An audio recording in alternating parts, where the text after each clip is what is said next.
Hey there, Sagittarius. Welcome to your reading for February 6th. Let's see what's going on for you here this week. And you come up twice, which is nice. I think that happens to Sag a lot. But let's see here. You start off with the Ten of Spades. You're the second sign to start off with the Ten of Spades. Not a big deal if you're starting off with it because it just represents thinking about past disappointments, thinking about past difficulties, past issues, things like that, and needing to let that stuff go. Again, I mean, it's not always like a bad thing either. It could just be you again, like thinking about all the challenges that you've been through.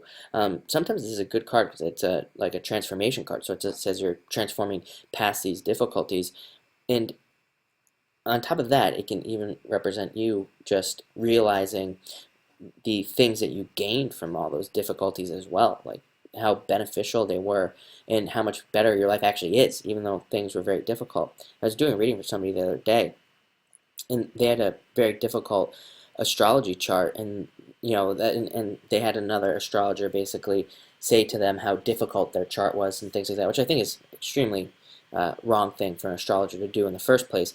But on top of that, I explained to the person, I'm like, yeah, but you know who also has a way more difficult chart is Oprah, Warren Buffett, Bill Gates. They have some of the most challenging charts that exist. They all have one thing that's common among billionaires. They have very strongly afflicted Plutos, and it makes life very very difficult. And that's probably why they become so successful, because they don't want to live like that anymore. So they overcome the difficulties. And sometimes, I mean, I think that's what this card represents. It represents us like looking at our past difficulties and being like, whoa, okay, well, that's cool that I overcame that and I'm a lot stronger than I was. So definitely, like I said, it can be a very good card at the same time.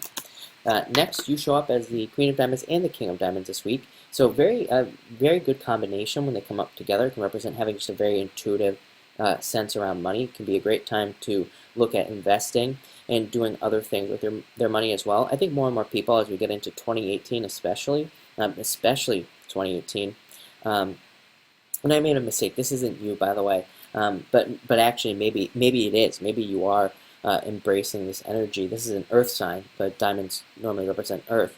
But maybe you are embracing more of an earthy energy this week, and that could be very beneficial for you. But like I said, this gives you a very intuitive sense around money, and it gives you a lot better. It says your ideas around money even are very intuitive and very good. And you can see here she's like cutting a plant here, and it represents that she harvests. She's a harvester and things. Next, you have the Six of Spades, card of fate and fated events happening for you at this time, and having a lot of fated things happen. Also, a card of momentum and building momentum. So you could notice how things just start to happen a little bit faster in your life, or maybe even if you experience similar cycles where you're going through the same cycle over and over again in your life, you could notice how maybe those cycles start and finish a lot faster with the Six of Spades. Next, you have the King of Diamonds. Again, great time for investing and looking at investments. I think also as we move forward into 2018 especially, most people will probably you'll start to see more people having a second income coming from another area. Just like randomly browsing the astrology even of the future, I've noticed that there's a lot of stuff around like passive income, a lot of people like setting up other ways of making money, or just making money off of like side projects and little things like that, that actually could turn into something much bigger. I always tell a story.